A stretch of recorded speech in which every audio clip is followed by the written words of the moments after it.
And welcome, friends and family, to this Monday edition of Bet. You can call me Nelly and her Kelly Rowland because we're singing the song My Boo. That's how we do together. Anita Marks and Tyler Fulghum on this Monday. New time for you that watch Bet. We're on a little later in the day, but that's obviously to be closer to kickoff of Monday Night Football. And Anita, we have a good one Monday night right down the street at Allegiant Stadium. Raiders and Ravens. We're, of course, going to dive into that. I know you had your Cheesecake Factory prop sheet ready, the menu ready, but how are we doing on this Monday morning, babe? I know it was a good weekend for you in the prop market. Share with our viewers what you did dominating.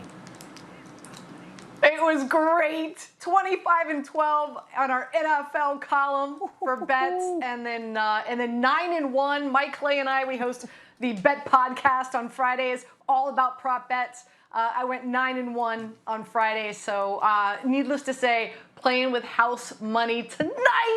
Well, Can't let's put wait. That house as money. Bart Scott likes to say. I love it. Channeling your Bart Scott there. But let's put that house money to good use. Reminder, you see right there on your screen, youtube.com/ESPN Sports Betting, where you can find all of our content we produce in this studio, in the Daily Wager studio. If it has to do with wagering, ESPN Sports Betting on the YouTube is where you can find all the goods. Reaction or no action? It's Monday, so fire it up, baby. Anita, you're going to get started. Here's what we saw in week one. You tell me if you have a reaction to it or no action. Bills, they had the most concerning loss in week one. Reaction or no action? Reaction, but not in the direction you think I'm going here. I'm just going to double down with the Bills, all right? At kickoff, they were minus 155 to win the AFC Northeast. AFC East, yes, right? Yes. Yep. Now they're minus 120 after losing to the Pittsburgh Steelers. Listen, that Pittsburgh Steelers defense, arguably one of the best front sevens. TJ Watt, pay that man his money because he deserved it. They were able to get after Josh Allen by just rushing 4. That's the secret sauce. So reaction. But I still like the Bills to win the division. I still think the Bills are going to go to the Super Bowl. I'll take them at minus 120 now. I see what you did there, sneaky. I'm going to say no action, so I'm essentially agreeing with you because I, like you, still think the Bills are a good bet at the better price to win the AFC East and that this was just a really tough Week 1 game against a really good opponent. I think most people underestimated the Pittsburgh Steelers because they stumbled down the stretch last year, forgetting that they won the first 11 games on their schedule, the last undefeated team in the NFL. A couple of teams that were more concerning with the way they played and the way they lost on Sunday. How about the Jacksonville Jaguars, the Tennessee Titans, the New York Football Giants, and the Indianapolis Colts, all getting blown out. The Colts at home, the Giants at home, the Titans at home, and the Jags losing in Houston to a Texans team I thought would go winless this season. So no action for me, essentially agreeing with you. Speaking of those Jaguars, Anita, who again, I had as my survivor pick, and I will have to wear that for the next 18 or so weeks around these parts because my producer, Weimer, will certainly not let me forget that. The Jags will not win a game until December. Reaction or no action? Reaction. Here's the thing. December 19th, they take on the Texans. December 26th, they take on the Jets. Two very bad teams in the NFL, let's be honest. So you could wager that the Jags will go winless this season at 50-1 right now. That bet is 50-1. I put some money on that this morning. Here's another one for you. If there was a wager out there that Urban Meyer might be the first head coach let go, fired this season, I'd probably put money on it. Something is not right there. This is beyond X's and O's. Everything we're hearing out of Jacksonville is that the coaching staff is frustrated, the players are frustrated. It's like Nick Saban. When he came to Miami, I was covering the Miami Dolphins. It's really hard. It's hard for a college coach that has so much dominance to go into the NFL and treat men like college boys. Yeah. And I think that's what's happening here. So yeah, I'm not high on Jacksonville at all right now. Nor am I. It has mostly to do with Urban Meyer. I'm going to say no action here, but Anita, I don't like it. Obviously, I may just be burying myself even further than I did investing in this Jaguars team week 1. The way I'll kind of validate my belief in the Jaguars, it has nothing to do with Urban Meyer, who I think is a donkey and in over his head. But Trevor Lawrence did look the part physically. Now, he made some mistakes. He turned the ball over at 3 interceptions. but man, he made some throws, Anita, in that game that were big boy NFL throws. So I'm hoping that Lawrence, with his talent alone, and there's some good talent on that offense around him, Laviska Shenault, DJ Shark, Marvin Jones, Robinson in the backfield as well. There's some decent enough talent that I think they'll steal a game before December, but not more than one, because it is very clear, as you pointed out, that Meyer is in over his head trying to run an NFL franchise like the dictatorship or the autocracy that he had at Ohio State. That works in college. That doesn't work at this NFL level, where there's going to be 10, 15 guys on the roster who make more money than you do as the head coach. So don't love it, but no action there. All right, let's go to Jameis Winston here, Anita. How good did famous Jameis look running Sean Payton's offense? Drew Brees even joked about it on the pregame for last night's Bears-Rams game when they showed the highlight of Jameis hitting Deontay Harris with that 55-yard bomb. He said, well, apparently that's what the Saint offense was missing last season. So he was having good fun with Jameis, and the Saints absolutely obliterating the Packers. So reaction or no action, Jameis, who had 5 TD passes against the Packers, will throw 35 or more this season.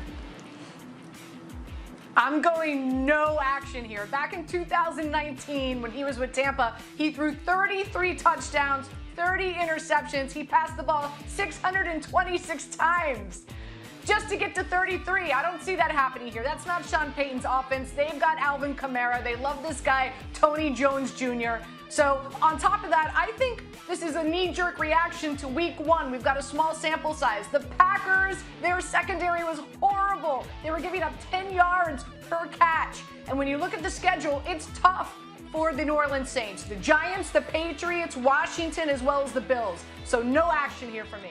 Agree wholeheartedly, no action. I think this is going to be the best game you see Jameis play as far as touchdown passes this season. There's going to be some regression. You mentioned the tough schedule and the way that Sean Payton's offense is built. There's still Taysom Hill, who could come in and steal some work in the red zone and the goal line. Of course, Alvin Kamara is going to be a beast. 35 is a lot, even though he's off to a great start with 5 through 1 game. I'm going to go under and say no action with famous Jameis.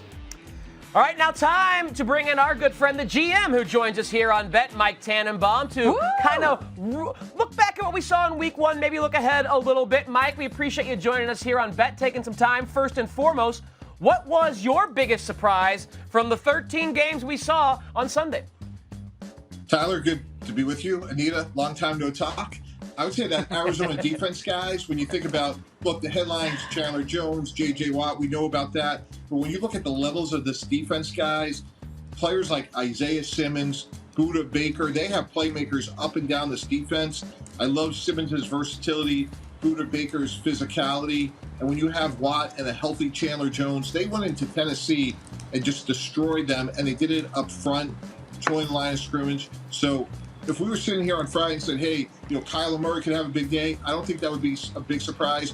But defensively, to dominate the way they did, and again, when you think about it's Derrick Henry, it's Julio Jones, it's A.J. Brown, and a very talented Ryan Tannehill, I was surprised at the level of domination of that Arizona defense. All right, so the Ravens tonight, we know what the story is with their backfield, right? They lose Dobbins, they lose Edwards. Williams is expected to get the start. I'm hearing that Latavius Murray is going to get some touches. They also have Devontae Freeman and Lev Bell. Not sure if they're off their practice squad or not. My question to you, Mike, is how long does it take for a running back who just joined a club as quickly as these guys did to gel with the offensive line and to gel with the Ravens playbook? Anita, it's all about pass protection because those players are talented. Latavius Murray, Lev Bell, Devontae Freeman, they're talented veteran players, but until they really know pass protection, especially on the road, they're going into what should be a loud stadium in Las Vegas. Coach Harbaugh does not want to put Lamar Jackson in harm's way, especially on opening night. Remember, it's a 17-game marathon, so that to me will be sort of the litmus test. When they're comfortable with the pass protections, that's when they'll get on the field. Yeah, Mike, you were with us on Bet last Thursday. Thanks for chipping in on a bullpen start alongside Field Yates to help us out as Joe Fortenbaugh was picking up more pocket squares for the NFL season. You said, though, on that Thursday show that you would stay away from the Ravens as 4-point favorites on Monday night in Las Vegas against the Raiders. It's now moved a half point to the Ravens being favored by just 3.5. So does that change your outlook? Does it make you more inclined to bet the Ravens, or is it still kind of a stay away for you? Yeah, I think we got to stay away because, again, I think, Tyler, we just got to see this offense unfold. I love their defense. I love their pressure players. They're going to be missing Marcus Peters. Again, it's hard to find man-to-man cover corners the way they can. Don Martindale, their defense coordinator, very aggressive, comes from that Rex Ryan School of Defense. And to be as effective in that system as possible, they want to send, if you have 6, they're going to send 7. You're blocking with 7, they're going to send 8. They want to play man-to-man on the back end. And that's why I think it's going to take a little while for them, not just to absorb the injuries of the running backs, but also at corner. All right, Mike. So we're just a few hours away to kick off. What's your favorite prop bet heading into tonight? Okay, guys. Passing attempts. Lamar's at 27.5. I'm going to go under. And the reason is I just feel like they're going to, over. I'm sorry, over on that. And because they have no other way to move the ball. So I like them to throw the ball early and often. Derek Carr, as we know, the Raiders have 3 new offensive linemen. They lost guys like Rodney Hudson, Trent Brown, Gabe Jackson. I think they're going to try to control the ball, run it, get the ball out of his hand. So I think they're going to go under in terms of Derek Carr pass attempts. Then in terms of longest pass completion, I'm going to go under 33.5 for Lamar Jackson. I think Mark Andrews is going to get the ball a lot, but he's a tight end, so I just don't see them stretching the field. Remember, they've had a lot of injuries at receiver as well. And then Derek Carr, longest pass completion, over 37.5. I just think he'll hit a home run or two to either Henry Ruggs or let's not sleep on Brian Edwards as well. So Ruggs is that speedster out of Alabama. Hopefully, if we're Raider fans, they'll connect at least one time tonight. Mike Tannenbaum speaking our language, talking props for Monday Night Football. We love that. Mike, we appreciate you dropping by, Bet. Enjoy the game this evening. All right, guys. Appreciate it. Thank you. All right, Anita, we, of course, will get to our props, and we have a few that we want to share with our viewers, but let's just dissect the game from a macro level. First and foremost, you can watch Monday Night Football on ABC. ESPN will also have the BetCast on ESPN Plus with this Daily Wager crew and the squad in Bristol from NFL Live. But you heard what I said to Mike T. The Ravens, now it's moving towards the Raiders a little bit. They've gone from 4 to 3.5-point favorites. The total stayed at 50.5, so relatively high. When you look from that side or total perspective, Anita, do you have a lean or a strong conviction on one of those plays? Yeah, listen, the line moving to me, I think a lot of it is because of the lack of running back depth and what's going on in their secondary. But the play that I like is I like the over in this game. I also like the Ravens team total over as well. I was in Baltimore. I covered the Ravens for 4 years. I know Harbaugh extremely well. He's going to have his guys ready.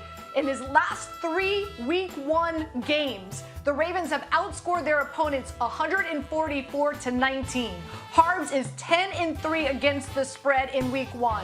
On top of that, and we heard Mike talk about the secondary. Yeah, they lost Marcus Peters, but the Ravens are so deep in their secondary. They've got Tavon Young, great slot corner.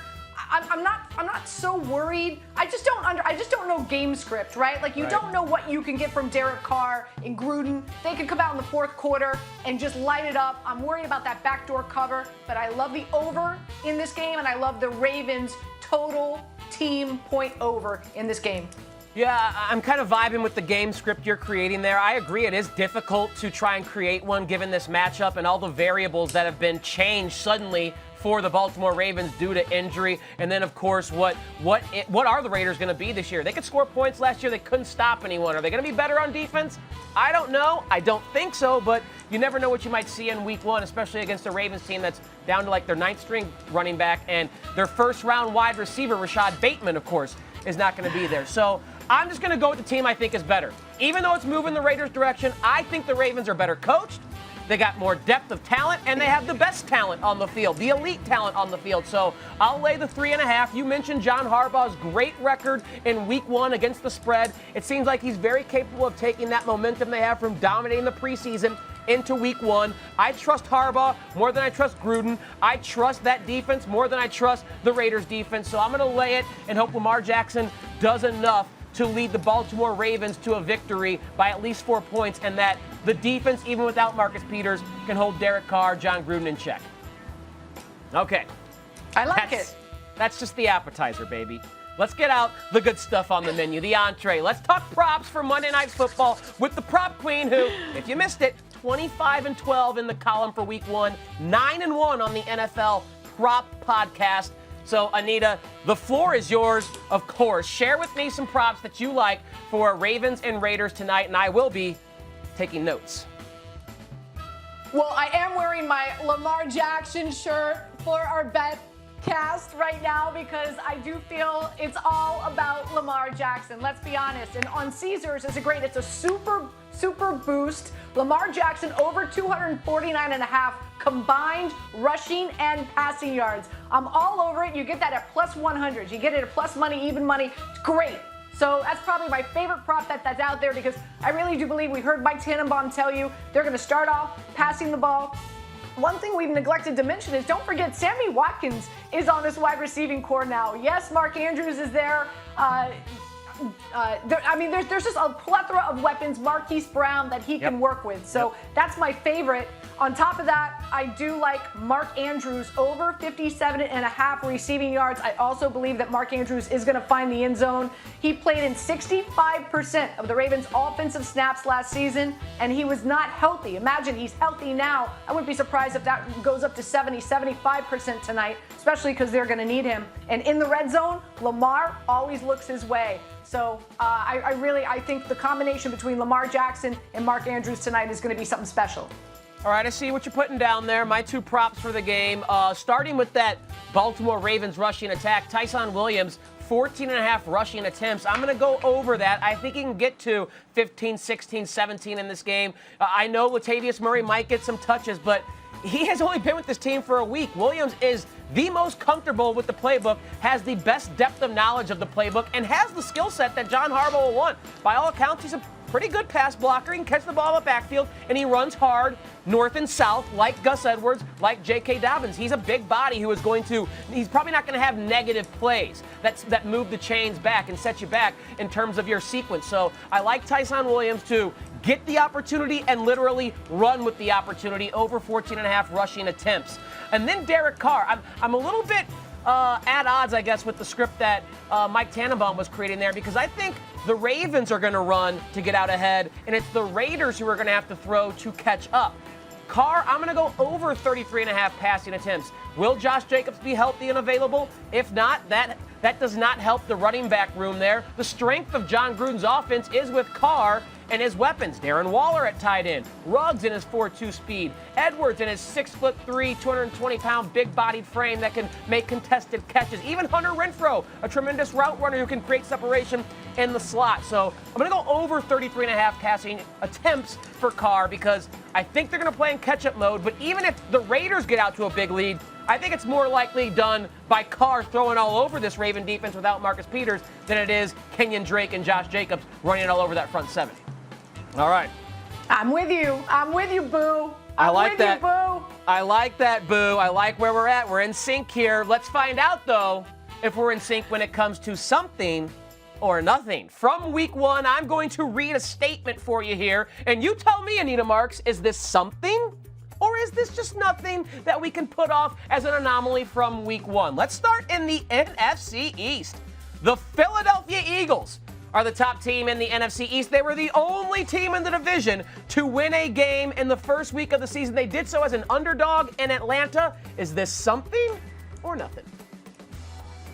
I think this is something. You've got Washington. Unfortunately, Ryan Fitzpatrick is out for a few weeks because of his hip injury. The Giants looked absolutely horrible. Granted, Dallas looked great against the Bucs, even though they lost. But man, Hurts, more decisive, got rid of the ball fast, played smart, was able to execute that read option. Devontae Smith looked great. Both tight ends in action. The defensive line played great. They had 8 sacks against Matty Ice and that Atlanta Falcons offensive line. So there is something here. Don't sleep on the Eagles. All right, we are 1 for 1, girl. I am on the something train here as well. It may have been a reflection on how bad the Atlanta Falcons truly are, but Jalen Hurts, you're right. Wildly efficient through the air, efficient on the ground. They have a butt-kicking and now healthy offensive line. questions about Nick Sirianni after his press conference. Does he have the charisma to lead a group of men? He thoroughly outcoached Arthur Smith, who was getting all kinds of praise for the job he did coordinating that offense in Tennessee. They look pretty bad, by the way, without Arthur Smith, but that's a story for another day. And then you look at the fact that they're now a game up on everyone in the division. They'll play good defense in Philly, but if Hurts is the real deal, this is certainly something, and Washington and Dallas will have some competition atop that division. All right, let's move to the AFC East. Great game between the Dolphins and the Patriots goes the way of the young Padawan, Brian Flores, besting his boy Bill Belichick by a point. The Patriots, though, fumbled 4 times in this game. They recovered 2 of them, but they put the ball on the turf a lot, something Bill Belichick doesn't want to see. Something or nothing. This is nothing. Come on. I mean, 2 running backs, both Harris and White, who had an off day. Unfortunately, the fumble that Harris had really, in my opinion, cost them the game. We all know Bill Belichick. Homie, don't play that. These guys, they're in for a rough week this week. I wouldn't be surprised these guys have to take the ball home, not let the ball go, sleep with the ball, eat with the ball, do other things with the ball. It's really nothing. Bill Belichick's in week 1. Bill Belichick's going to have these guys refocused again. Chances are neither of them fumble the ball again all season long. It's nothing. 2 for 2, homegirl. I'm with you. It is nothing. Reminds me of that scene from The Program where Omar Epps has to have the football in his hand at all times, and his defensive teammates come around and try and slap it out, and he's got to recover it. Yeah. So I agree with you. I think it is absolutely nothing, and I agree Bill Belichick is going to do a few extra laps if you put the ball on the turf in practice, a few extra up downs, whatever he is allowed to do with his old school coaching style, but agree it is nothing. All right, I mentioned those Tennessee Titans getting the doors blown off by the Arizona Cardinals. Derrick Henry had 17 rushes for just 58 yards after going for $2 grand last year. A pretty modest start as his team was absolutely beaten down. Something or nothing, just 58 yards rushing against the Arizona defense for the big dog. This is nothing. Again, knee-jerk reaction. We just had Mike Tannenbaum telling you how great this Arizona Cardinals defense was. Holy moly. Chandler Jones, are you kidding me? 5 sacks, 2 forced fumbles. Again, another. Pay that man his money. He really deserves it. And keep in mind, this was a Tennessee Titans team. They were down 24-6 at the half. We know what happens. You've got to come out in the second half. You got to chuck the rock. You're not putting points up on the board in the third quarter. Then it gets even worse. You dig a deeper hole for yourself in the fourth quarter. So much ado about nothing. It is nothing. It is nothing. It is nothing. Yes, indeed, it is nothing. The fact that he got 17 carries in a game where they were down like 3 scores the entire time, that to me is something because it shows Todd Downing is going to keep feeding the big dog. So just a bad game script. They were trailing, and you're right, they could pin their ears back and go after Derrick Henry while that offense was struggling in Tennessee.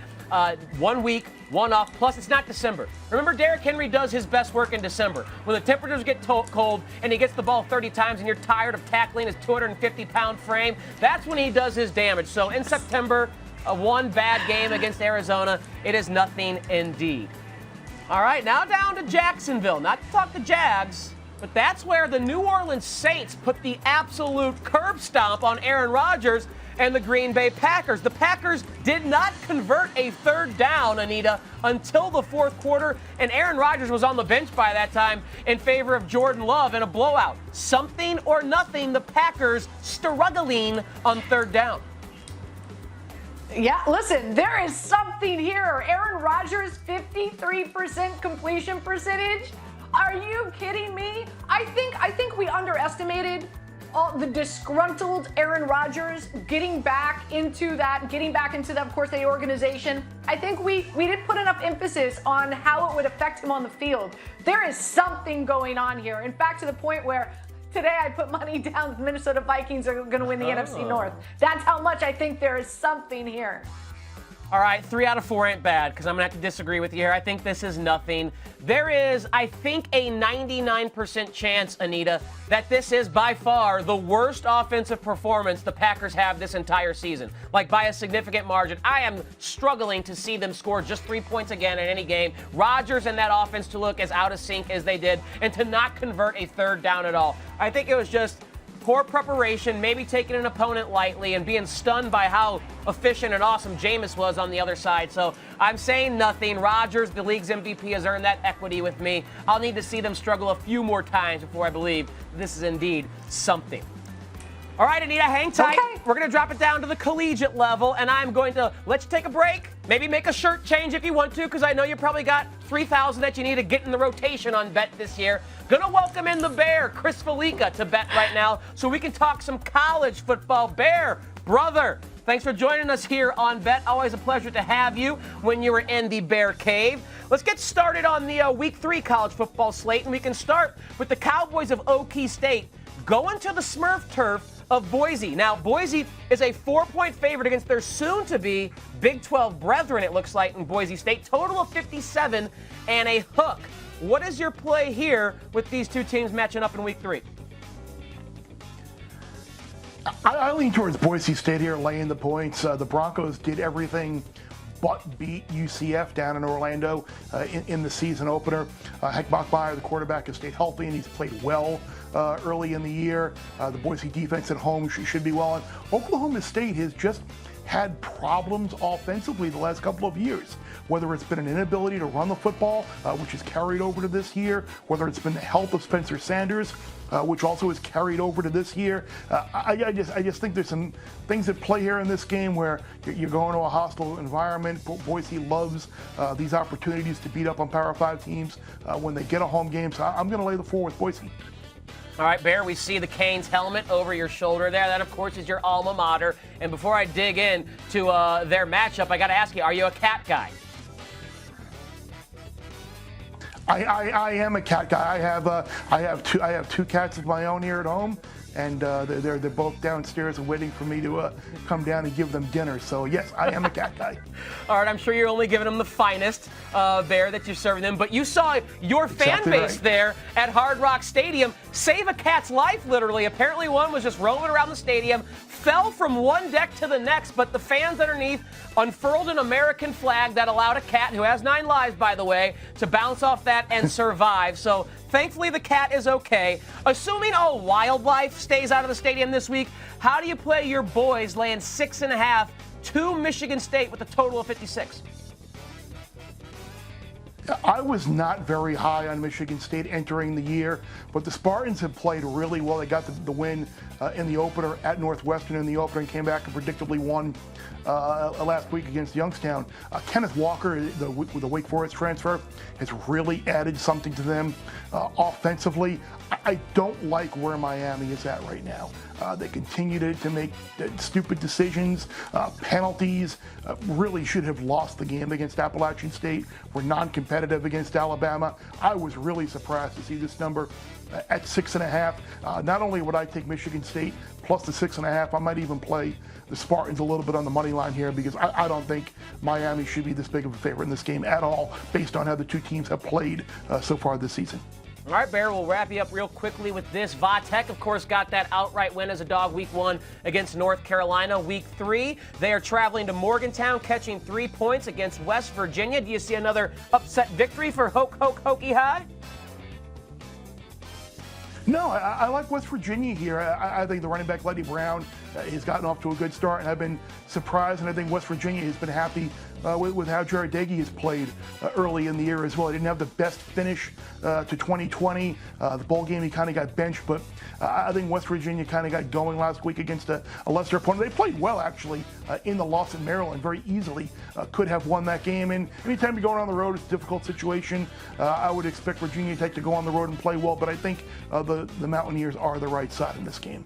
Bear, you're the best. We appreciate you joining us here on Bet. Get yourself and your kitty cat some dinner, my friend. We will. Absolutely. Take care. All right, Anita, hop on back in here. Show is almost done, but before we let you go, I hear you have a 4-leg parlay that you want to share with the viewers concerning tonight and Thursday night primetime football. I do, and I did make a shirt change in There it honor of is. my guy Fitzmagic. I hope he heals quickly and he gets back in action for Washington. Yes, all right. All right, so here we go. You got the Baltimore. How about a 4-team, 13-point teaser to have some fun? Kick it off tonight with the Ravens +9. Then you got Washington Washington and Heineke +9. And then Cleveland, I'll pick them against Houston. Are you kidding me? They should have beat Kansas City in week 1. And then Denver +7 against Jacksonville, who you and I feel might not win a game all season long. How about that for a 4-team, 13-point teaser to kick it off tonight, baby? Only Anita Marks can bring that kind of action to bet. We love you, girl. Appreciate you joining us here on Monday. And we will see you Thursday back here on Bet.